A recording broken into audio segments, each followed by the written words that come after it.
اس کے سٹروکس ہمیں اس ناول میں نظر آتے ہیں. تو میں سمجھتا ہوں کہ اسلوب کے اعتبار سے بھی اور موضوع کے اعتبار سے بھی یہ جو معاصر ناول ہیں ان میں یہ ایک اہم ناول ہے اس حوالے سے. تو اس گفتگو کا آخری جملہ یہ ہے کہ ہمارے ہاں لوکیل کو بیان کرنے کا، مثلا یہ علاقہ پہلے بھی بیان ہوا ہے کچھ ناولوں میں، مثلا جانگلوس میں بیان ہوا ہے، اس میں کافی بڑا ایک علاقہ خاص طور پہ جنوبی پنجاب کا اور سندھ کا علاقہ جو ہے وہ ہے، اور بھی کچھ ناول ہیں. لیکن زیادہ تر جو ہماری کہانی ہے جو ہمارے دیہات سے منسلک ہوتی تھی وہ اس ہمارا جو پنجاب ہے، وسطی پنجاب اور اس علاقے سے، اور وہ بھی جاگیرداری کلچر کے خاص تناظر میں ہی بیان ہوتی رہی ہے. اس زمانے میں آ کر سلیمی جو ہیں ان کے ناولوں میں آپ دیکھ لیں، ان کے ناول میں دیکھ لیں، اور بھی 2-4 ناول ہیں جن میں یہ لوکیل جو ہے اس سے الگ ایک زمین کا جو خطہ ہے جو اسی پاکستان کا ہے جس میں ہم رہتے ہیں، جہاں کے لوگ ہیں، تو اس کو استعمال کیا گیا اور اس کے جو فیچرز ہیں وہ سامنے آئے ہیں، یہاں کی زندگی کیسی ہے. اور تو اب یہ مطلب سیلاب جب آ گیا ہے تو اور اس کی معنویت جو ہے اس کو اس حوالے سے ہم دیکھ سکتے ہیں کہ اس مٹی میں کیسی ہے. اور تو اس جزیات کا خود ان کو بھی ادراک ہے. مطلب انہوں نے جو کل یا پرسوں، کل میرے خیال میں آپ نے جو پوسٹ لگائی ہے اس کا حصہ ایک نکال کر، میں سمجھتا ہوں وہ سب سے جاندار حصہ ہے.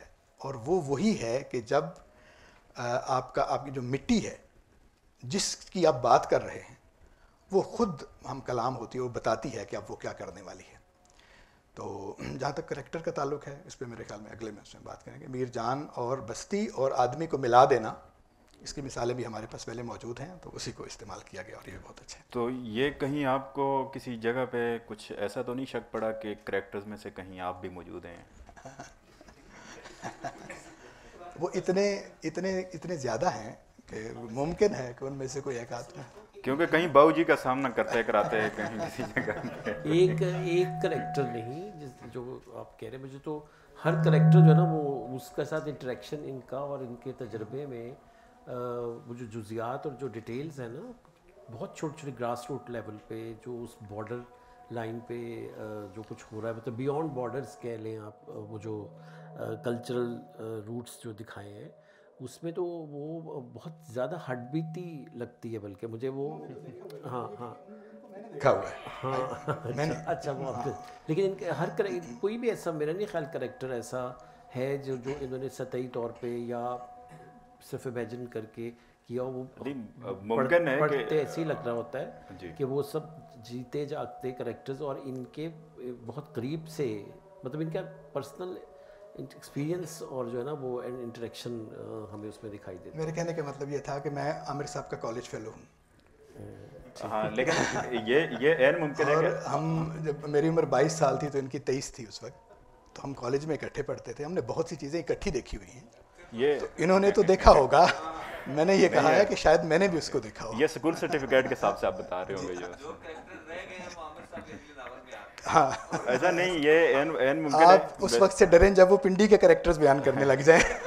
ویسے تو سیال صاحب نے اس امکان کو رد نہیں کیا کہ کہیں وہ بھی کریکٹرز میں موجود ہوں، لیکن ہو سکتا ہے کہ جو انہوں نے بتایا ہے کہ مزید پالش کی ضرورت تھی، ایک آدھ کریکٹر پالش ہو گیا اور باقی نہ ہوئے ہوں، ایسا بھی امکان ہے.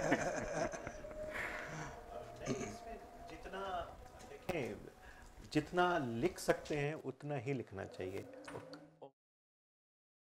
لکھنے کے لیے تو پھر باہر کے رائٹرز کی بات آ جائے گی، لیکن یہ کہ پھیلاؤ، ناول کا پھیلاؤ کوئی اتنا بڑا مسئلہ نہیں ہوتا لکھنے والے کے لیے. اور لیکن سب سے اہم مسئلہ یہ ہے اس کو کنڈنس کیسے کرنا ہے، اور یہ اتنا مشکل کام ہے. عابد نے تو اس کے شروع کے چیپٹر دیکھے، اب وہ تقریباً آدھے سے بھی کم رہ گئے. آج شروع کے آپ نے 1-2 چیپٹر آپ نے دیکھے تو میں نے آپ کو کہا کو دیکھیں، تو وہ یہ ایسے ہی عمل ہے کہ رائٹر کے لیے مسئلہ یہی ہے. دیکھیں، ایک ناول کے ابلاغ میں اور عام تحریر کے ابلاغ میں فرق ہونا چاہیے. ناول تو ایک ایسے کے سٹائل میں بھی لکھا جا سکتا ہے، ایک ڈرامے کی فارم کے اندر بھی ناول لکھا جا سکتا ہے، ایک طویل خطبے کی صورت میں بھی ناول لکھا جا سکتا لیکن اس کا سب سے بڑا جو چیلنج رائٹر کے لیے تو یہی ہے کہ وہ ایگزسٹنس کے سے اتنا اٹھ جائے کہ وہ آپ اسے الگ آپ اس وجود سے اس کو محسوس کر سکیں، اپنے وجود سے اٹھا ہوا اس کو محسوس کر سکیں، اور اس کو کنڈنس جب کرتے ہیں، جو اسٹروک کی بات ہے، کنڈنس کا جو پروسیس ہے اس کو، وہی میرا خیال ہے کہ یہ جو ریکریشن پہلے کریٹ کر رہے ہیں اور اس کو، وہ پروسیس بڑا امپورٹنٹ ہے، جس میں رائٹر جو ہے وہ اس کو ایک دوبارہ ریڈنگ کرتا ہے، تیسری مرتبہ ریڈنگ کرتا ہے، زبان وغیرہ کے اس سے تو ہٹ کے، تو وہ پروسیس میرا خیال ہے کہ زیادہ اہم ہے، کہ وہی میننگ فل بناتا ہے. اور میننگ فل ضروری نہیں ہے کہ جس چیز کو میں میننگ فل سمجھ رہا ہوں وہ سب کے لیے ہی ہو، ریڈر کے لیے ہی ہو. اور دنیا کا کوئی بھی ناول وہ جو ہے ایک ریڈنگ کے اندر اپنے آپ کو ایکسپوز نہیں کرتا. اور میرا خیال ہے کہ رائٹر کے لیے سب سے بڑی کامیابی، میں ڈرتے کہہ رہا ہوں یہاں پہ ناول نگار ہیں، کہ جو شروع کے جو ابتدائی رد عمل ہو وہ پازیٹیو نہ ہو. تو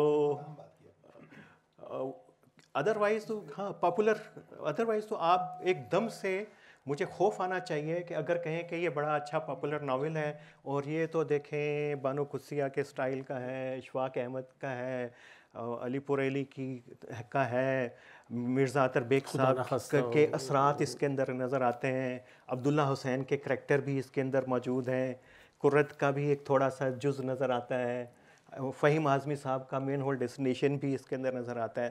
تو یہ تو میری ناکامی ہے. ویسے آپ نے شروع میں نام لیا تو خدا نخواستہ ساتھ کہنا ضروری ہے. خدا نخواستہ میں کیا جی عرفی صاحب، یہ ناول میں ایک جگہ پہ نصر اور بلال، شاد، انور، باپ، علی، درگاہ، بستی، مقصد، زندگی اور موت سب ایک آپس میں گڑبڑ ہو گئے. اور جی مرج ہو. میں نے ایک بار نصر سے پوچھا تھا کہ سمندر واقعی اتنا بڑا ہوتا ہے جیسے فلموں میں نظر آتا ہے؟ تو نصر نے ہنس کر کہا ہاں میں جواب دیا تھا اور کہا تھا کہ اس سے بھی بڑا. تو میں نے حیران ہو کر پوچھا تھا ہمارے سندھ سے بھی بڑا؟ لیکن سمندر جتنا بھی بڑا ہو جائے سندھ جیسا نہیں بفرتا ہوگا. غصہ میں یہ اژدہے کی طرح پھنکارتا ہے اور جو اس کے منہ سے جاگ نکلتی ہے وہ بستیاں نگل لیتی ہیں. پتہ نہیں کہ بلال اور نصر کس حال میں ہوں گے. گوانتانامو بے میں پتہ نہیں ان پر کیا بیتی ہوگی. وہ زندہ بھی ہیں یا نہیں؟ اگر زندہ ہیں کم از کم تو انہیں سمندر کی ہوا تو آتی ہوگی جس کے لیے وہ یہاں دیوانے ہوئے پھرتے تھے. ویسے مجھے ایک بار سمندر ضرور دیکھنا چاہیے تھا. اب تو یہ دریا ہی ہے. ویسے پانی کی موت بھی شہادت کی موت ہے. اب اس چناب کی مرضی، یہی ہمارا دریا، یہی ہمارا سمندر، چاہے رکھے یا ڈبوئے. تو زبان کی ایک وہ چاشنی بھی ہے اور کچھ جملوں کا بھی. یہ جن دنوں میں نے پہلی ریڈنگ کی تھی اس عرصے میں کچھ پاکستان میں لوکل باڈیز کے انتخابات بڑی تیزی سے ہو رہے تھے اور الیکشن کمیشن ان کو ملتوی بھی نہیں کر رہا تھا. تو ایک جگہ پہ مجھے ایک جملہ پڑھنے کو ملا تو میں ادھر رک گیا اور اس کو بولڈ کیا. اس میں کچھ الیکشن سے متعلق کچھ ریسیپی تھی اور کچھ ٹپس دیے گئے تھے. اور اس میں ایک ٹپ، ون آف دا ٹپس جو تھی وہ یہ تھی کہ الیکشن کے لیے لڑکوں والی ٹانگیں، جوانوں والا جذبہ اور بوڑھوں والا دماغ درکار ہوتا ہے. تو میں نے فوراً جو کینڈیڈیٹس میرے کانٹیکٹ میں تھے میں نے انہیں بتایا کہ یہ والا کام کرو. اگر واقعی آپ نے اپنے آپ کو آگے لے کے جانا ہے. تو مہم جوئی کے حوالے سے ایک تھا اون سائی صاحب کہ اگر کوئی بڑی مہم جوئی آپ کو درپیش ایڈونچر آپ کر رہے ہیں تو پھر آپ قدموں سے سوچو، دماغ سے چلو، کانوں سے دیکھو، آنکھوں سے سنو. تو یہ طارق عزیز اگر ہوتا تو ضرور پروٹیسٹ کرتا، لیکن یہ ہے کہ یہاں پہ تو معاملہ اب وہ ساری ایکویشن بدل گئی. نہیں، میرے خیال میں بالکل نہ کرتا. یہی بات ہے جو اینکر اور ناول نگار کا فرق وہ بتا رہے ہیں کہ وہ جو آنکھوں سے دیکھتا ہے اور کانوں سے سنتا ہے وہ یا سناتا ہے وہ اینکر ہے، اور جو اس کو پلٹ سکتا ہے وہ تخلیق کار ہے. تو یہ تو ہونا چاہیے نا. صحیح بات، بہت اچھی بات. تو جو آپ اس حوالے سے بھی بات کر رہے تھے سر کہ ہماری جو ایک تو میں نے نقطہ نظر اور اسلوب کے حوالے سے بات کی، سوری یہ جو طریقہ کار ہے لکھنے کا، ٹیکنیک اس کو کہہ لیں، اسلوب کے حوالے سے بھی میں نے جیسے پہلے کہا، بار بار بھی کہہ رہے ہیں تو کوئی حرج نہیں ہے کہ میرا اتنا ایکسپوجر نہیں ہے. میں چین میں جب تھا تو میں نے کچھ چینی سائنس فکشن کا ترجمہ کیا ایک پروجیکٹ کے سلسلے میں، تو وہ چھپا بعد میں. اس وقت مجھے اندازہ ہوا، ہم سمجھتے ہیں کہ چینی لوگ تھے کہ سائنس فکشن میں کیا ہوگا، لیکن جب میں نے کچھ چیزیں وہاں پہ پڑھی ہیں تو پھر مجھے اندازہ ہوا کہ ہم کس چیز کو کہانی سمجھتے ہیں، اور ہم یہ سمجھتے ہیں کہ چین نے صرف معاشی طور پہ ترقی کی ہے یا خلائی طور پہ ترقی کی ہے، یا صرف ان کا ادب بھی اسی طرح اور اتنا ہی رچ ہے اور اتنا ہی بڑا ہے. مثلا ابھی تک ہمارا جو فکشن لکھنے والا ہے وہ منٹو کو فیسینیٹ کرتا ہے، کرنا چاہیے، ظاہر منٹو ہمارا بہت بڑا آدمی ہے، لیکن منٹو نے جو کچھ لکھا ہے وہ 1940 اور 50 میں لکھا ہے. اگر اب بھی آپ اسی طرح کا لکھنا چاہتے ہیں، اسی زبان میں لکھنا چاہتے ہیں، اسی طرح کی کہانی چاہتے ہیں، تو اس کا مطلب ہے کہ آپ 70-80 سال پیچھے جی رہے ہیں کہیں جا کے. اور ہماری اردو کی یہ میری ذاتی رائے ہے، آپ کوئی ضروری نہیں ہے کہ اس سے کوئی متفق ہو، ایک بدقسمتی ہے ہم نے انور سجاد جیسے لوگوں کو توجہ سے نہیں پڑھا، ان کو وہ مقام نہیں دیا اس وقت وہ اٹیمپٹ کر رہے تھے، اور ایک ایسے اسلوب کی طرف جا رہے تھے جو ایک آپ سمجھیں کہ ایک جست ہو سکتا تھا اگلے جہانوں کی طرف. ضروری نہیں ہے کہ اس کے پڑھنے والے جو ہیں وہ اسی طرح جمع غفیر ہو جیسے دوسرے کو ہے. 100 لوگ بھی ہیں تو کافی ہیں، 200 لوگ بھی کافی ہیں، 50 لوگ بھی تو ہیں کافی. لیکن آپ کے پاس ایک ایگزامپل موجود ہے، آپ کے پاس ایک پریسیڈنٹ موجود ہے کہ ایک لکھنے والا کیسے لکھ سکتا ہے، یا ایک اسلوب کا گوشہ کس طرف کو جاتا ہے. غالب کی کچھ 10-12 غزلیں ریختہ والوں نے لگائی ہوئی ہیں اپنے اس پر، کہ وہ غالب کے جو متروک کلام ہے، جو اس نے نسخہ حمیدیہ سے بھی پہلے چھوڑ دیا تھا، اس میں یہ تھی. اس کا ایک شعر ہے کہ آئینہ داغ حیرت و حیرت شکنجے یاس، سیماب بے قرار و اسد بے قرار تر، کہ سیماب بے قرار ہے اور اسد بے قرار تر ہے. اب یہ وہ اسلوب تھا جس کو غالب غزل میں 19ویں صدی میں رائج کرنے پر آمادہ تھا. لوگوں نے کہا کہ یہ کیا کر رہے ہیں، یہ ان کا لکھا یہ خود سمجھیں یا خدا سمجھے وغیرہ وغیرہ. وہ بیچارہ ڈر کے اس نے اپنے اسلوب کو کم کرتے کرتے کرتے تو ایک ایسی قابل قبول سطح پہ ایک حد تک لے آئے.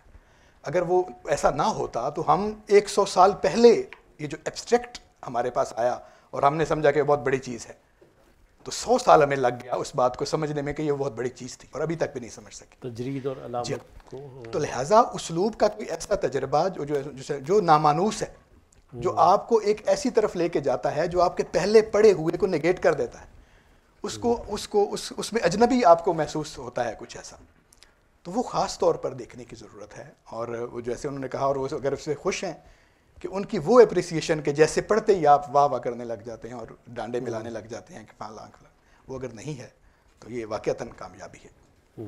اچھا، اور کریکٹرز کی طرف بڑھنے سے پہلے آپ پہلے میر جان اور بستی کے حوالے سے بھی آپ کا جی باقی لوگ بھی بیٹھے ہیں. ہاں ایگزیکٹلی، میں یہ بتا رہا ہوں کہ ہم اس میں مزید بھی ساتھ پارٹیسپیشن ساتھ لے کے چلیں تو اس کو ہم کیا کہتے ہیں، ہم تو کوسچن اینڈ آنسر سیشن کہتے ہیں یہاں پہ اپنے اس میں جرنلسٹک اس میں، لیکن یہ ہے کہ جو پارٹیسپینٹس کا فیڈ بیک ہے اس کو انٹریکٹیو سیشن کہتے ہیں. انٹریکٹیو سیشن، ہم ہاں یہ ورڈ زیادہ بہتر ہے کیونکہ ہم کو ان کے کیا پتہ ان کے کوسچنس کا ہمارے پاس کوئی آنسر نہ ہو تو پھر ہم ویل لیفٹ کر دیں گے اگر کسی کا آنسر نہیں ہو. دونوں طرف سے بولتے ہیں، جیسے ہم بول رہے ہیں تو ان کو بھی بولنے دیں. لیکن آپ کا سوال اچھا تھا یہ وہ. جی میں اس پہ 2 جملے صرف میں گزارش کر دیتا ہوں. جی، اندلیب گلشن نا آفریدہ، یہ بھی غالب کا مصرع ہے، اندلیب گلشن نا آفریدہ ہوں. بعد میں اس پہ گردش رنگ چمن لکھا حیدر نے، اور اس میں گردش رنگ چمن ہے نغمہ ہائے اندلیب. تو وہ جو اندلیب ہے، جو اندلیب گلشن نافریدہ تھی، اس کو اسی مصرے سے اٹھا کے اس کو کریکٹر بنا دیا ہے. تو اب وہ صرف اندلیب جو ہے وہ کریکٹر نہیں ہے، وہ ایک پورا عہد ہے. اسی طرح اس ناول میں جو بنیادی کریکٹر ہے میر جان، وہ صرف عورت نہیں ہے، وہ ایک پوری بستی ہے، وہ پورا عہد ہے، وہ ایک سانس لیتا ہوا معاشرہ ہے. تو یہ ایک جو اٹیمپٹ ہے، ظاہر ہے یہ ایک بڑی اٹیمپٹ ہے. تو جتنی سطحوں پر آپ جا کر اس کو، جیسے ابھی انہوں نے جو پڑھا ہے، آپ دیکھیں جب وہ سندھ بپھرتا ہے تو اس سندھ سے مراد صرف سندھ نہیں ہے، وہ تو ایک علامت ہے. تو سارا کچھ بفر ہے. وہ کہتے ہیں کہ جناب ہمارا کتنا کرتا ہے, جناب اور اس کے آس پاس کا خطہ ہے, سمندر کیا کر رہا ہے. تو تخلیق کار جب اس طرح کے امیجز, اس طرح کی استعارے استعمال کرتا ہے تو اس سے مراد وہ نہیں ہے جو اس کا ڈکشنری میں معنی لکھا ہوا ہے, وہ پورا عہد ہے اور اس کی علامت ہے. ٹھیک ہے جی, thank you. Doctor Arshad Waheed صاحب کو آپ دیں گے, مائک دیں گے. میں تو اتنی اچھی گفتگو سن رہا تھا تو میرا خیال تھا کہ میں سنتا رہوں گا. میں نے ابھی جو باتیں سنی بہت انفارمیٹیو ہیں, اچھی ہیں. خاص طور پر عامر رانا صاحب نے جو شروع میں ہی کہا کہ ناول نگار سے پوچھنا کہ اس کا کیا مطلب ہے, یہ بڑی زیادتی ہے. اس پہ مجھے عبداللہ حسین یاد آئے. میرا خیال انہوں نے اپنے کسی ناول کے پہلے صفحے پہ ہی لکھا ہوا ہے, اداس نسلیں یا کوئی اور باغ ہے شاید, کہ اس طرح کا ایک واقعہ کہ ایک روسی رقاصہ سے کسی نے پوچھا کہ آپ یہ جو رقص کرتی ہیں, رقص کے دائرے بناتی ہیں, اس کا کیا مطلب ہے. تو اس نے کہا کہ اگر میں یہ بتا سکتی کہ اس کا کیا مطلب ہے تو میں رقص ضرور کیوں کرتی. ٹھیک ہے. تو اس لیے میرا خیال ہے کہ یہ جو ناول ہے, یہ جو ناول لکھنا ہے, جیسے کہ عامر بھی کہہ رہے تھے کہ یہ کوئی اسپیسیفک نالج کی فارم نہیں ہے, اس کی ایک اپنی دنیا ہے, ایک فکشن ہے, ایک فکشنل ورلڈ ہے جس میں کریکٹرز اپنے کوئی معنی بناتے ہیں. کیونکہ اگر آپ نے کسی فرائیڈین سائیکو انالیسس کو پیش کرنا ہے, کوئی اکنامک تھیوری کو پیش کرنا ہے, کوئی مارکسزم کا جو انیکویلٹی پیش کرنا ہے, تو وہ آپ اسٹریٹ ایسیز میں کر سکتے ہیں زیادہ بہتر طریقے سے. آپ اکنامکس کے ایسیز لکھ سکتے ہیں, آپ سائیکالوجی کے لکھ سکتے ہیں, آپ دوسرے لکھ سکتے ہیں. ناول جو ہے یہ ایک انسانی صورتحال کی عکاسی کرتا ہے, اور اس صورتحال میں بہت کچھ وہ جو جتنے علوم ہیں وہ ساتھ ساتھ شامل ہوتے ہیں اس میں. تو اس لحاظ سے یہ جو, اور ابھی جو بہت ساری ڈسکشن ہو رہی تھی کہ کوئی ناول حقیقی ہے یا نہیں ہے, قطع نظر اس کے کہ وہ کسی ناول کے کسی کریکٹر کے ریفرنس سے کوئی کریکٹر تخلیق ہوا ہو, لیکن اس کا مقام ناول کی فکشنل ورلڈ میں ہے. ہم اس کو اسی کے ریفرنس سے دیکھیں گے. اور جس طرح یہ عامر بات کر رہے تھے کہ ضروری نہیں کہ جو میں بات کہنا چاہوں اس کو تقریر کی صورت میں بھی کہا جا سکتا ہے, یہ بہت ضروری بات ہے, کیونکہ فکشن کا ایک بنیادی ایلیمنٹ ہے ناول کا خاص طور پر کہ اس میں کچھ ایمبیگوٹی رہنی چاہیے. جو آپ بات کہنا چاہتے ہیں وہ آپ اس کو, یعنی وہ بات اس کی تہ در تہ اس کے اندر تو کہیں نظر آ رہی ہوگی, لیکن ایک اسٹریٹ فارورڈ اسٹیٹمنٹ کے طور پر کہیں بھی نظر نہیں آئے گی آپ کو. مختلف کریکٹرز, مختلف واقعات اس کو ایلومینیٹ کرتے رہیں گے کہیں پہ. اور جیسے اورہان پامر کہتا ہے کہ وہ جو آپ کی کہانی کا سینٹر ہے, جو چیزیں آپ کہنا چاہ رہے ہیں, وہ اگر بہت زیادہ نمایاں ہے تو آپ اس کو کم کر دیں, اور اگر بہت کم ہے تو تھوڑا سا نمایاں کر دیں. باقی جو کنڈینس کرنے والی بات تھی یہ بھی امپورٹنٹ ہے. اس میں سب ناول میں یہ ہے کہ کتنا, کون سی چیز, کتنا ٹیکسٹ کس بات کے لیے ضروری ہے. اگر وہ بات آپ زیادہ اسکلفل ہیں, تھوڑے ٹیکسٹ میں کہہ سکتے ہیں, یا اس کے لیے زیادہ ضروری ہے, تو اس کے لیے کوئی ہارڈ اینڈ فاسٹ رول نہیں ہے. ہیمنگ وے تو اس کا اتنا پرٹیکولر تھا تو وہ چیلنج کرتا تھا کہ یہ میرا یہ جو ناول ہے اس کے اندر کوئی کوما, فل اسٹاپ, کوئی لفظ آپ ایکسٹرا نکال کے دکھائیں, وہ نہیں ہو سکتا تھا سارے. سو کہنا اس سے پہلے کہ میں ناول پہ بات کروں تھوڑی سی, چونکہ بہت اچھی ڈسکشن تھی, میں نے کہا اس کو تو یہ, اور باقی یہ جو بات کر رہے تھے کہ میوزک کو جاننا ضروری ہے اور ساتھ اس کا ہی ناول ہوتا ہے, یہ تھوڑا سا کچھ میرا خیال آگے چلے گئے, کیونکہ کنڈیرا کا ریفرنس دے رہے تھے. کنڈیرا ہمسیلف واز اے کمپوزر, اور وہ 7 نوٹس جو ہیں نا, اور اس پوری سمفنیز کے سامنے رکھ کر وہ ناول اس کی, یعنی انکانشیسلی اس کو ڈرائیو کرتے تھے اس کو. سو اس لیے میرا یہ خیال ہے کہ چونکہ وہ 7 چیپٹرز کنڈیرا کے ہوتے تھے اور وہ ایک میوزک بنیادی طور پر کمپوزر تھا شروع میں, تو وہ ایک اس سمفنی کی طرح وہ ناول لکھتا تھا. یہ اس کی ٹیکنیک ہے, اس کو ہم جنرل اپلائی نہیں کر سکتے. جہاں تک یہ جو میر جان, اس طرح کی جو ناول ہیں جو میر جان, جس میں ڈفرینٹ ایریاز ہیں, ڈفرینٹ ٹائم سپینز ہیں, کچھ ڈفرینٹ کلچرز ہیں, سو اس سارے کو ایک ناول میں سمونا اور ایک ٹائم فریم, یعنی ٹائم ڈفرینٹ ہے لیکن ایک فریم میں لانا, یہ بہت ہی مشکل کام ہے میرے خیال میں, اور کام تھا جنہوں نے بڑی محنت سے کیا ہے. اس طرح کی کچھ چیزیں میں اگر مثال کے طور پر دوں تو ایک شمس الرحمان فاروقی کا کئی وہ ہے انہی صحبتوں میں آخر میر کے اوپر کوئی 75 پیجز کا ناولہ ہے جس میں مین کریکٹر پراگ سے چلتا ہے, ایران کی مغنیہ سے اس کے ساتھ اس کی عشق چلتا ہے, پھر ان کو دلی کا ایک نواب بلاتا ہے, جب دلی کے اندر اسی طرح کی صورتحال ہے, یعنی مغل آخری مغلس کا دور ہے, ہماری بھی انارکی ہے ادھر بھی انارکی ہے. اسی طرح وہ مختلف کلچرز کو, مختلف کانٹیننٹس کو, مختلف لوگوں کو ملا کے اس نے کہانی پیش کی, لیکن وہ بہت لینئر ہے اور یہ لینئر نہیں ہے, اس میں ایک ہی اس کے اندر ڈفرینٹ فریمز چلتے ہیں. تو میرا خیال ہے میں عامر سے یہ چاہوں گا, اگر ویسے تو ناول کے بارے میں بتانا ضروری نہیں ہے کیونکہ یہ آڈینس ہی سمجھیں لیکن اس ٹیکنیک کے بارے میں ان سے پوچھنا چاہوں گا کہ یہ انہوں نے ڈیلیبریٹلی کی, اس ناول کی ضرورت اس طرح پیش آئی اور اس میں ان کا اپنا ذاتی تجربہ کیا ہے سر؟ ہاں, اس میں سب سے پہلی بات تو یہ کہ میرا مطالعہ بڑا کم ہے, جو میڈیم ہے لکھت کے لیے, اور خاص طور پہ جو دیگر علوم ہیں جسے میں موسیقی کہہ رہا تھا اور باقی علوم جو ناول لکھنے میں بڑے معاون ہو سکتے ہیں. مثلاً کئی جگہوں کے اوپر مجھے لگا کہ میر جان اگر مغیّر نہ ہوتی, لیکن میرے پاس موسیقی کا علم نہیں تھا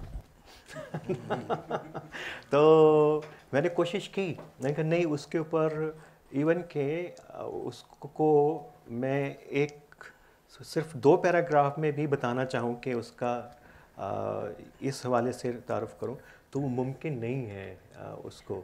تو وہ یہ جو چیزیں ہیں, کمیاں ہیں, وہ ناول کے اوپر بھی ظاہر ہے اثر انداز ہوتی ہیں اور اس کے اوپر بھی اثر انداز ہوئی ہیں. اور اس کے بدلے پھر عابد تو غزل کا شاعر ہے اور میں شاعر بھی نہیں ہوں, غزل بھی نہیں آتی, تو میں نے کہ لیکن ایک تکنیک کا تو مجھے پتہ ہے کہ غزل میں کہ کیا غزل کی طرح کی کوئی تکنیک ناول میں استعمال ہو سکتی ہے یا نہیں. تو یہ کہیں کہیں پہ میرے ذہن میں آتا تھا کہ اچھا ناول کو اگر غزل کی فارم میں لکھا جائے تو یہ تھوڑا تھوڑا کہیں کہیں پہ میرے ذہن میں آتا, لیکن کمپلیٹلی اس کو فالو نہیں کیا. کانشیسلی چیزیں ہوتی تھیں, میں اسے جھٹک دیتا تھا, پھر آ جاتی تھی کہ نہیں ایسا ہونا چاہیے, پھر جھٹک دیتا تھا.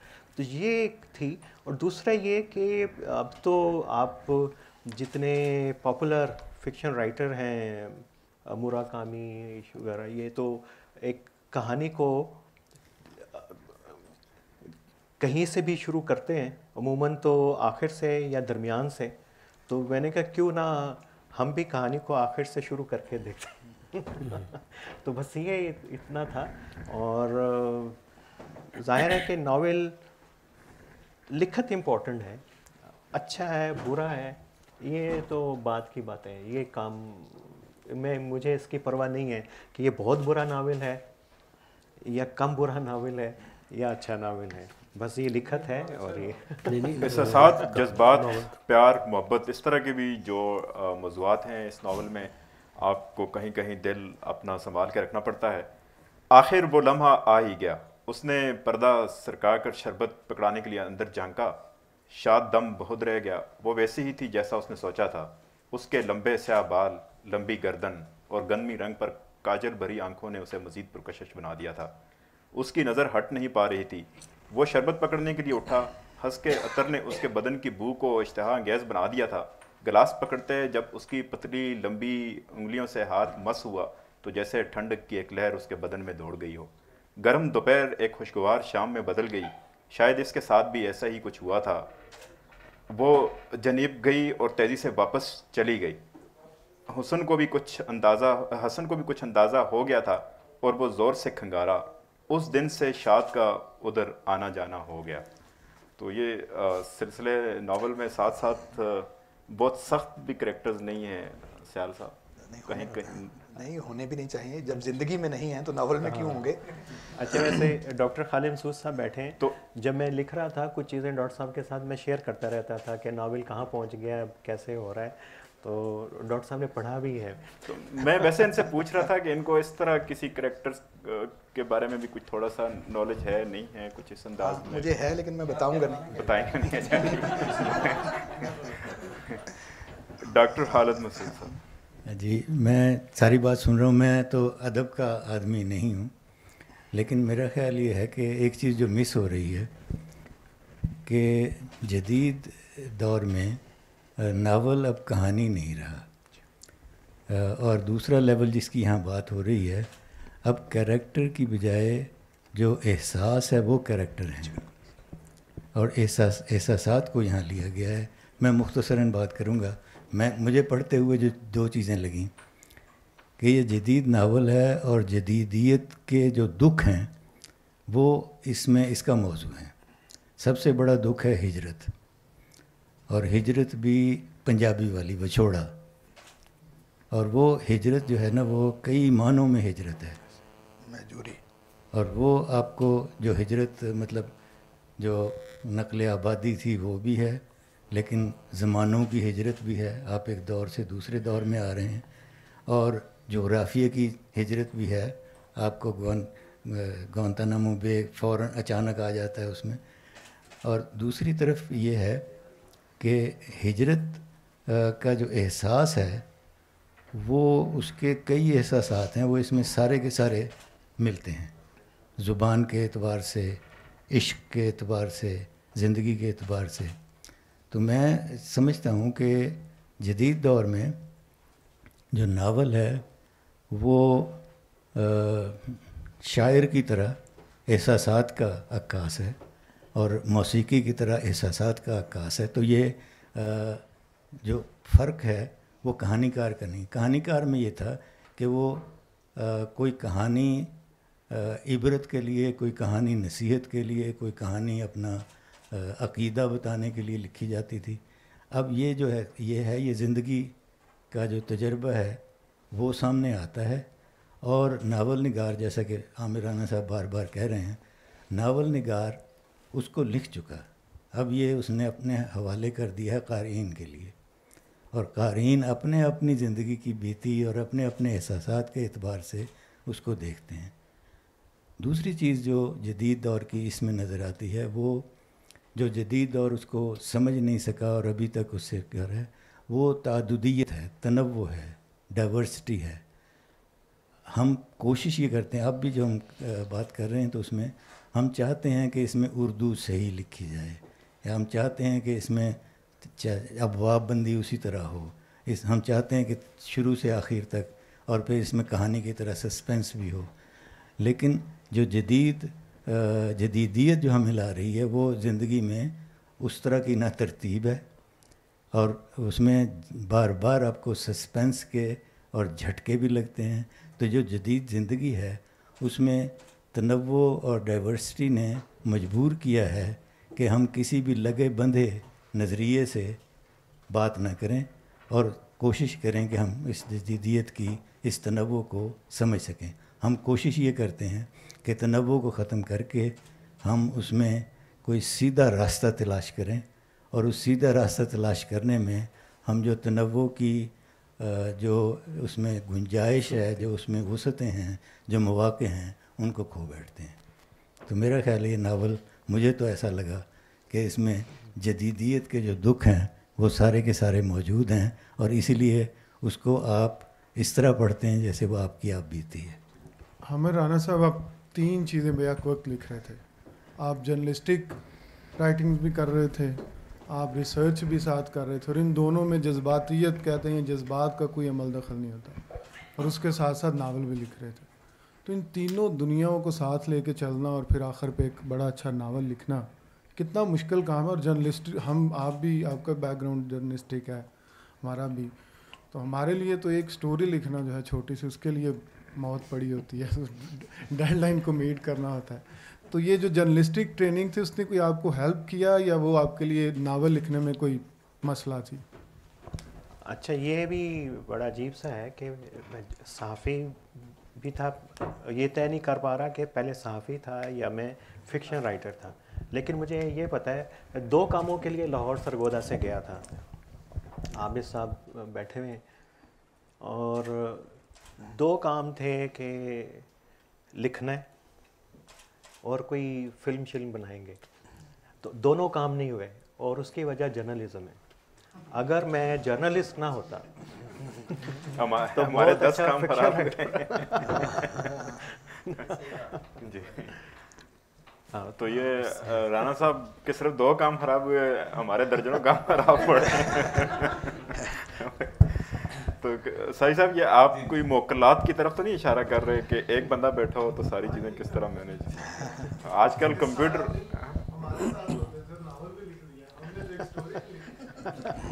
ہاں, یہ جو آبزرویشن ہے, جتنا ان کا ٹریول ہے اور جتنا ویسے وہ جو نیا ناول لکھ رہا ہے اس کے آپ جو ہے نا سائڈ ہیرو ہیں, اور وہ بھی ابھی بھی آپ کے ساتھ ہی وقت زیادہ گزرتا ہے, آپ کو نہیں پتہ. سجاد اظہر صاحب, رانا صاحب یہ کہہ رہے ہیں کہ یہ بڑی سافٹ دھمکی ہے کہ آپ لوگوں کو پتہ نہیں چلے گا آپ لوگوں کے ساتھ ہوا کیا ہے. تو یہ تو امریکہ بڑی اسٹرانگ کر کے بتاتا ہوتا ہے کہ جی سجاد اظہر صاحب. جی یہ سامنے آپ کے بیٹھے. اچھا, رانا صاحب کا یہ جو میر جان ہے, اس سے پہلے ایک سائے ناول بھی آیا تھا, اس پہ کسی نے بات نہیں کی.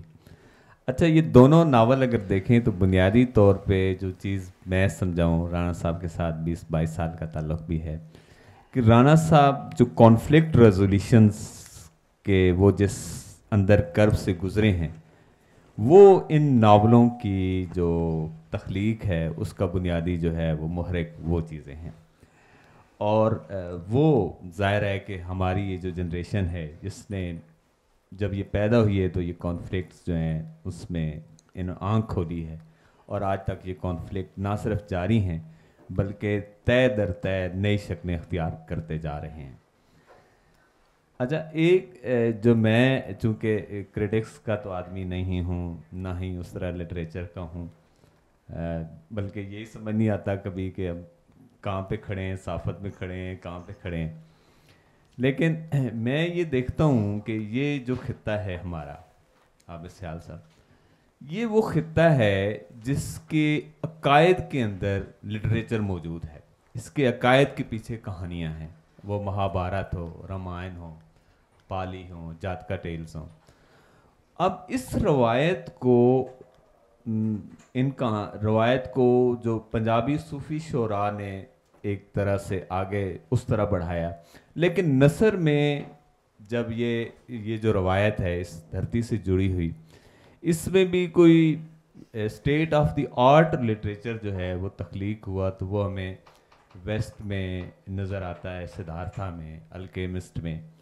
تو یہ جو ہماری جو روایت ہے دھرتی کی جڑی ہوئی, مطلب سائنس فکشن کی باتیں تو بات کی ہیں, ہم تو بھی ہماری جو نثر ہے وہ تو ابھی اس روایت کا جو ہے وہ بھی پوری طرح جو ہے وہ نہیں کر سکے. یہ مجھ سے آپ توقع رکھتے ہیں کہ میں اس کا جواب دوں گا؟ دیکھ آپ کو رہے تھے بلکہ بھول رہے تھے, نام بھی لیا بلکہ ایک دم. دیکھیں, میرا نہیں خیال کہ دنیا کا کوئی خطہ ایسا ہے جس کے عقائد کے پیچھے ادب موجود نہیں ہے. ہومر سے شروع کریں آپ تو اسی طرح جس خطے کو آپ دیکھیں گے تو جو عقائد ہم تک پہنچے ہیں ان کے پیچھے لٹریچر ہی موجود ہے. ظاہر ہے زیادہ تر اورل ہے اس کی روایت, تو اس وجہ سے. اور جو اساطیر الاولین ہیں وہ تو ہیں ہر جگہ پر ہی ہیں, ہر موقع اور ہر مقام پر, اور ہر لٹریچر میں جو آگے تک آیا ہوا ہے. میرا خیال یہ ہے, اب ہم ظاہر ہے ہمارا رزق روٹی اردو کے ساتھ چونکہ جڑا ہوا ہے, ہم لکھتے بھی اردو میں ہیں, تو اس طرح کی باتیں شاید نہیں کرنی چاہیے. لیکن میرا خیال ہے کہ ہم نے اپنی مقامی زبانوں کو جب پیچھے کیا ہے ذرا سا, اور ان کو پس منظر میں لے گئے ہیں, تو جو بات آپ کر رہے ہیں کہ وہ جو نیچرل ڈیولپمنٹ ہے جس کی جڑیں نیچے ہوں اور جس کی شاخیں آسمان تک جا رہی ہوں, وہ آپ کی اپنی زبان میں ہو سکتی ہے, جو اس علاقے کی قدرتی زبان ہے. کیونکہ یہ اس وقت تک نہیں ہو سکتا جب تک آپ کی ویکیبلری انڈیجنس نہ ہو, جب تک آپ کا جو ہے جو آپ کا ساخت ہے, اس کی سوچنے کی ساخت ہے ایون, وہ بھی انڈیجنس نہ ہو. تو ہم نے جن علاقوں کی آپ دیکھیں, ابھی چونکہ ہمارے پاس لٹریچر نہیں ہے نا یہاں کے, تو ہم لکھنے کی روایت کم ہے, تو جو ہندوستان کے جو مقامی زبانیں ہیں وہاں پہ جو اب لکھا ہوا لٹریچر آپ کو نظر آتا ہے, ایون ان کی فلم دیکھیں آپ, تو انہوں نے وہ جس طرح آگے چلے گئے ہیں فلم میکنگ میں, لٹریچر میں, اور ان کے پاس بالکل نئی سے نئی چیزیں آ گئی. تو میرا خیال یہ ہے کہ اگر اب ظاہر ہے اب اس کو واپس کرنا ممکن نہیں ہے، ایک تو یہ ہے کہ آپ یکدم اس سارے کو انرچ نہیں کر سکتے. اب اس کا حل یہ ہے میرے خیال میں اس وقت کہ ہم اپنی اردو کو ایسا کر لیں کہ وہ ہماری مقامیت کا ساتھ دے. ہم اس کا دامن، جیسے ابھی ڈاکٹر صاحب نے بات کی، یہ بہت بہت اہم بات ہے کہ تنوع پسندی کا، کہ آپ کیوں ایک اردو پر رکے ہوئے ہیں. جتنے آپ کے علاقے ہیں اگر اتنی اردویں بن جاتی ہیں تو یہ اردو کے حق میں، آپ کے حق میں، قوم کے حق میں نیک فعل ہے. تو آپ اپنے مقامی آدمی کو، اپنے مقامی زبان کو، مقامی کلچر کو اور اس سے جو جڑی ہوئی روایت ہے اس کو آنے دیں مین سٹریم میں، تو پھر آپ کے پاس وہ چیز پیدا ہوگی جس کا آپ ذکر فرما رہے ہیں. میرا خیال ہے. نام میرا احمد عمر ہے، میں ادب کا طالب علم ہوں. تو ہمارے معاشرے میں ادب کی تخلیق کا اس لیے کہ اس پہ پابندیاں زیادہ ہیں. وہ آپ کو بہتر پتہ ہے کون سی پابندیاں. آپ عوام کی بجائے وہ پبلشر ہی آپ کو آگے نہیں جانے دے گا، یا کسی بھی معاشرے میں اپنی اپنی پابندیاں ہوتی ہیں. اب ایک ناول نگار کی حیثیت سے آپ اکثر ایسے کردار آپ کے ذہن میں آتے ہیں کہ اگر وہ آپ لکھ لیں تو شاید انارکی آ جائے ان کے پڑھنے سے، یا شاید آپ کے اندر آ جائے، یا کچھ ایسے خیالات ہوتے ہیں کہ جن پہ آپ خود بھی آپ کو سمجھ نہیں آتا پبلشر کے علاوہ بھی یا ریئیکشن کے علاوہ بھی. ایسے خیالات پہ کیا سمجھوتا کرنا چاہیے، اور اگر کرنا چاہیے تو کیسے، یا لکھ دینے چاہیے؟ دیکھیے، یہ سب سے بنیادی بات ہے کہ آپ کے پاس فریڈم ہو بات کہنے کی اور لکھنے کی. اور اہم بات کے ساتھ مشکل بات یہ ہے کہ اس بات کو ایک فنکار کے طور پہ اس کو پریزنٹ کیسے کیا جائے. یہ دونوں چیلنج ہر رائٹر کے ساتھ چلتے ہیں. فریڈم بھی چاہیے اور اس کو اپنی فنی مہارت کے ساتھ اس کو پیش کرنے کا طریقہ بھی آنا چاہیے. جرنلزم سے کچھ اچھی چیزیں بھی سیکھیں. ایک جو اہم بات جرنلزم سے سیکھی وہ یہ کہ دنیا کی کوئی بات ایسی نہیں ہے جو کہی اور لکھی نہ جا سکے. اور لیکن اس کے لیے ظاہر ہے کہ آپ کو لکھنا آنا چاہیے. تو یہ ہے. ہاں، اس میں بھی بہت سارے ناول جو ہیں اور کہانیاں بڑی بولڈ ہوتی ہیں اپنے سبجیکٹ کے اندر. اور پاکستان جیسی جو سوسائٹیز ہیں یہاں پہ تو بہت ہی زیادہ ضرورت ہے. اور آپ نے کہا کہ ادب کیوں کم تخلیق ہو رہا ہے، اور ایک جیسا تخلیق اس لیے ہوتا ہے کہ جب ریپیٹیشن ہو رہی ہو بار بار. منٹو کا حوالہ عابد دے رہے تھے کہ وہی ابھی تک ہیں، تو وہ اس کی وجہ یہی ہے کہ آپ کے اوپر ارد گرد کے خوف، پریشرز اتنے زیادہ ہیں، اور پھر آپ بنے بنائے رستوں پہ چلنے میں آسانی محسوس کرتے ہیں. نیا رستہ بنانا اس وقت مشکل ہوتا ہے. لیکن نیا لکھنے میں، آزادی کے ساتھ لکھنے میں جو سب سے بڑا رسک ہے، اب جتنی فنی مہارت بھی لے آئیں، کہ کیا آپ کا سماج اور آپ کے ارد گرد اس کو قبول کرنے کے لیے تیار ہے بھی یا نہیں. اس کی ظاہر ہے کہ ایک قیمت ہے، تو آپ دے سکتے ہیں تو اس کو کریں. اسی طریقے سے نئے راستے بنیں گے. میرا جو نیا ناول ہے اس کی تشہیر بھی ساتھ ساتھ ضروری ہے. وہ بھی اسی قسم کی ایک اٹیمپٹ ہے. میں کوشش کر رہا ہوں کہ اس کو ذرا کھل کے بات کی جائے، اور کھل کے میرا سبجیکٹ ایسا ہے. یہ نہیں ہے کہ اس میں میں نے کچھ بہت ہی اپنے آپ کو کوئی کنٹرول کر کے لکھا ہے اس کو. یہ ویسے ہی ہے جیسا میں لکھنا چاہتا تھا. لیکن مجھے یہ ہے کہ کچھ ایسی چیزیں آنی چاہیے، لکھا جانا چاہیے جہاں پہ شاید فن تھوڑا سا لگے کہ کمپرومائز ہو رہا ہے، لیکن بات ہو رہی ہے. بات وہ بھی نہ ہو جس کی ہم بات کر رہے ہیں، جس کو ہمیں اوائڈ کرنا چاہیے، تقریر کو، یا بہت ہی ایسا سطحی بیانیہ اس سے ہٹ کے. یہ ایک چیلنج ہے. اس کو بہت سارے رائٹر لکھ رہے ہیں، عرفی لکھتے ہیں، ڈاکٹر صاحب لکھتے ہیں. ابھی تو بہت زیادہ ناول لکھا جا رہا ہے اس میں، اور ہر آدمی کوشش یہی کر رہا ہے کہ کوئی نئی بات کہی جائے. لیکن نئی بات کہنے کے اندر رسک یہی والے ہیں جن کا میں نے ذکر. ہمارے ہاں ایک اخبار ہے نئی بات سے، اس کا ٹائٹل ہے نئی بات. ویسے ان کا کویشچن بڑا ویلڈ ہے. بات یہ ہے کہ اس میں کوئی شک نہیں کہ وہ جو آرٹ تو یہی ہے نا کہ آپ بات کسی بھی میڈیم میں، وہ آرٹ کے کسی بھی میڈیم میں آپ بات کر جائیں نا جو آپ کہنا چاہ رہے ہیں، اور کہہ بھی رہے ہیں جیسے ایران میں بھی ایسا ہو رہا ہے کہ لوگ جیل میں چلے جاتے ہیں، سعودی عرب میں ہو جاتے ہیں، لیکن پھر بھی آپ کا اشارہ جن موضوعات کی طرف ہے اس میں کوئی شک نہیں کہ ان پر نہ لکھنا جرم ہے آج کے رائٹر کا نا، کہ وہ ضرور یہاں تو دیکھا جائے تو وہ فکشنلائز کیے بغیر ڈاکومنٹ بھی کرتے جائیں نا، پاکستان میں جو کچھ بھی ہم ارد گرد دیکھ رہے ہیں وہ اتنا ہاریفائنگ ہے، وہ اتنا ڈرمیٹک ہے، وہ اتنی اس میں کہانی ہے کہ ہم اس کو ایز سچ بھی ڈاکومنٹ کرتے جائیں تو وہ بڑا اچھا وہ ناول مطلب ایک کہانی بنتی ہے وہ، تو اس میں کوئی شک نہیں. یہ ان کے ذہن میں جو سوال آ رہا ہے وہ بھی ایک جو آپ کہہ بھی رہے ہیں، تو پھر بھی بات ہو رہی ہے، بات کی جا رہی ہے، کرنی بھی چاہیے، مگر اس کے باوجود کمپرومائزز میرا خیال کرنے پڑتے ہیں. یہاں پہ آپ سے ناول کے لیے جو ہے وہ جس طرح رانا صاحب ساتھ ساتھ بتا رہے ہیں، ایڈوانس میں بتا رہے ہیں، نئے آنے والے ناول کا بتا رہے ہیں، تو یہ ایڈوانس بکنگ والا بھی کوئی اس میں رکھا ہوا ہے کہ لوگ پیسے جمع کرا جائیں اور ناول اگلے سال مل جائے گا، یا ابھی انتظار کرنا پڑے گا؟ فی الحال تھوڑا جو پڑے یہ لے لیں، پہلے یہ لیں، کیونکہ ابھی نئی نئی سوسائٹیاں آ رہی ہیں، گوجر خان میں بھی ایک سوسائٹی شروع ہو رہی ہے. جیسے اس کی بات کریں، یہ جو بولڈنس ہے یا جو کھل کر لکھنا ہے، جیسے آپ سادہ رسم بنیادی طور پر ہم یہ کہنا چاہ رہے ہیں، میرا خیال ہے کہ ہم سیاسی سطح پر ایسی بات کریں جو کھل کر کرنے والی ہے. اس کا ایک رستہ یا اس کا آغاز جو ہے وہ جو سماجی آپ کے معاملات ہیں ان پر بولڈ لکھنے سے کیا جا سکتا ہے. پہلے ہم جب پڑھتے تھے مجلس ترقی ادب کی کتابیں تو ڈاکٹر صاحب کو یاد ہوگا کہ اس میں جب نذیر اکبر آبادی وغیرہ یا پرانے لکھنے والے تو ان کے یہاں کچھ ریانیت ہوتی تھی، تو جب وہ آ جاتا تھا تو 3 نقطے لگا دیتے تھے اور نیچے لکھ دیتے تھے بر بنائے کثافت حذف کر دیے گئے. تو اب اس زمانے میں بھی اس ناول میں بھی اگر آپ 3 نقطے لگاتے ہیں اور بر بنائے کثافت کچھ چیزوں کو حذف کرتے ہیں تو میرے خیال میں نہیں کرنا چاہیے. یا تو آپ اپنے آپ کو بطور تخلیق کار وہاں تک لائیں ہی نہ کہ آپ اس جملے تک آئیں، کسی اور طریقے سے اس کو بیان کریں. لیکن اگر آپ یہ سمجھتے ہیں کہ آپ اس جملے تک آ گئے ہیں تو اس بولڈنس کا آغاز جو آپ سیاسی معاملات میں، جو آپ فکری معاملات میں کرنا چاہ رہے ہیں، یہ ایک ذرا سا سماجی ٹیبو ہے. صرف آپ کے بارے میں بندہ یہی کہے گا نا کہ آپ نے زبان جو ہے وہ ذرا پوچھ استعمال کر دی ہے، تو اس سے اس آزادی کا آغاز کیا جا سکتا ہے میرے خیال میں. اچھا، ڈاکٹر عارف آزاد سے بھی ہم ایک سوال کرتے ہیں. یہ آپ اپنا تو کمنٹ ضرور کریں، ساتھ یہ جو کچھ حالات واقعات ایسے کے دور میں وہ آزادی ویژولاائز نہیں تھی، ویژولاائز اتنی زیادہ ہے کہ رائٹر لکھنا بس کرنا نہیں، تو پھر تو جب ویژولاائز ہو جائے تو لکھنا تو پھر بہت کم رہ جاتا ہے.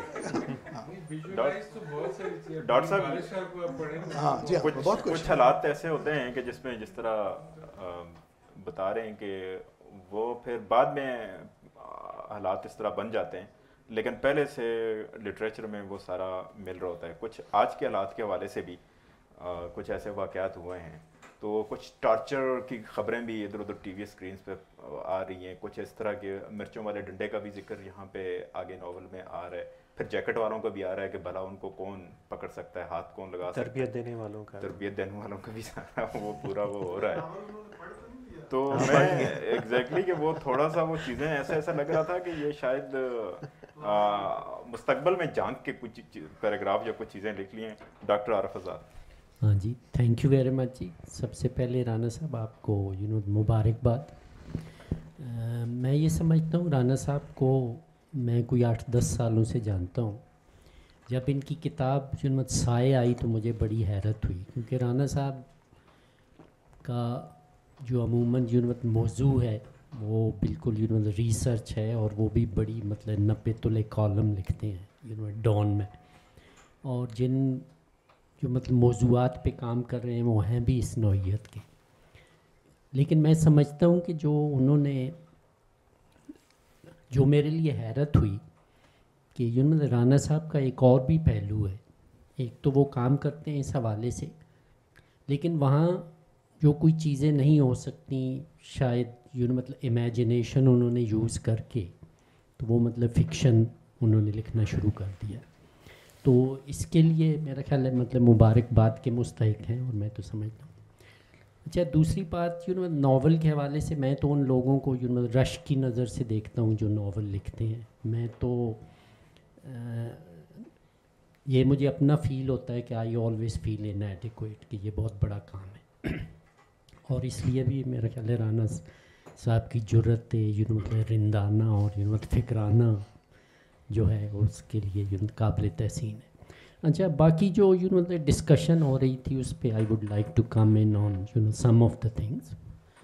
ایک انہوں نے رانا صاحب نے بات کی کہ مطلب غزل کے حوالے سے ناول لکھا جا سکتا ہے یا نہیں. تو میرا خیال ہے اس کی انگلش میں بھی مثالیں ہیں. وہ مطلب وکرم سیٹھ کا ایک ناول ہے پوئٹری میں دا گولڈن گیٹ برج. تو مطلب آپ بھی ہمت کریں, اردو میں یہ ہو سکتا ہے, کوئی ایسی بات نہیں.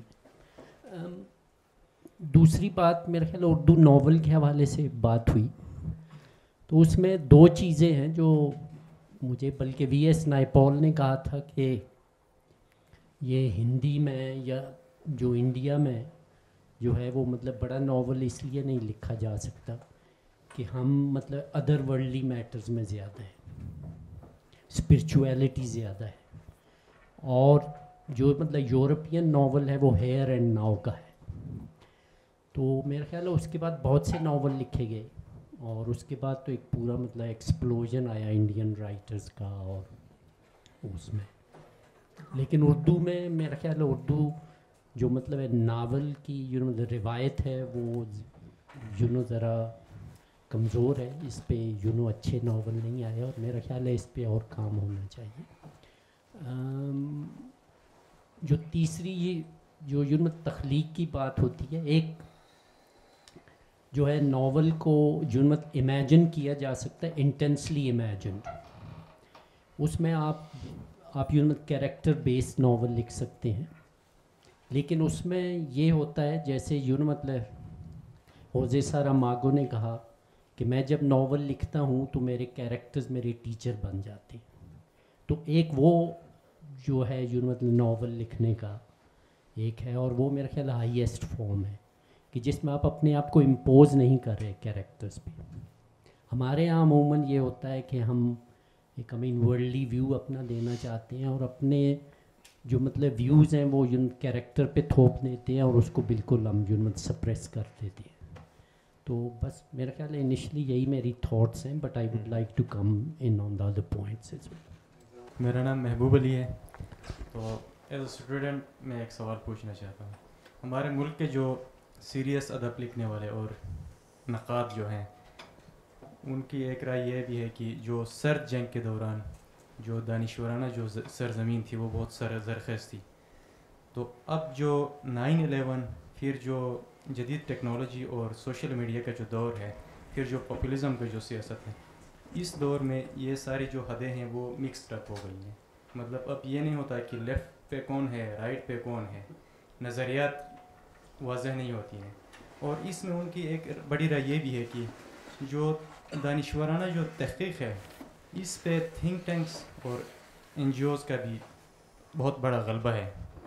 تو آپ تو تحقیق سے ہٹ کے مطلب تخلیق کر رہے ہیں, تو اس میں آپ ان بائسڈ ہو کے مطلب آپ اگر بتانا چاہیں تو آپ کیا سمجھتے ہیں کہ آپ کو لکھتے ہوئے یہ جو تھنک ٹینکس پھر جرنلزم اور ان چیزوں کا غلبہ تھا یا نہیں تھا, اور آپ سمجھتے ہیں کہ یہ واقعی میں اس طرح ہے پاکستان میں؟ تھینک یو سو مچ. اچھا دیکھیے, میں نے بات کی تھی کہ جو لکھنے والا جو ہے وہ تو ایک میڈیم ہے. میڈیم کا مطلب ہے کہ میں ایک وقت میں کئی کام کر رہا ہوں. میں جرنلسٹ بھی ہوں, ریسرچ سے بھی وابستہ ہوں, میری دوستیاں ہیں, خاص لوگوں میں بیٹھتا ہوں, خاص لوگوں میں اٹھتا ہوں, میرے فیملی کے ریلیشن شپ میٹر کرتے ہیں, اچھے ہیں برے ہیں, پورا سماج کا یہ پورا ایک ظاہر ہے کہ یہ جو بھی تحریر آئے گی میں لکھوں گا وہ اس میڈیم میں سے ہی نکل کے آئے گی, کہیں باہر سے نہیں, کوئی آسمان سے کوئی خیال نہیں آئیں گے. تو وہ میری کیمسٹری میں سے ہی بنیادی طور کے اوپر وہ تحریر نکلے گی. تو اس میں سے یہ کہنا کہ فنکار دنیا کا سب سے بڑا محتسب آدمی ہوتا, اس سے بڑا محتسب نہیں ہوتا. محتسب کیا کہتے ہیں اس کو, نہیں ہوتا, متعصب نہیں ہوتا, کیونکہ وہ سب کچھ کر سکتا ہے, اپنے فن کی قربانی نہیں دے سکتا. تو اس کے لیے, اور دیکھیں 9/11 کے بعد سے ابھی تک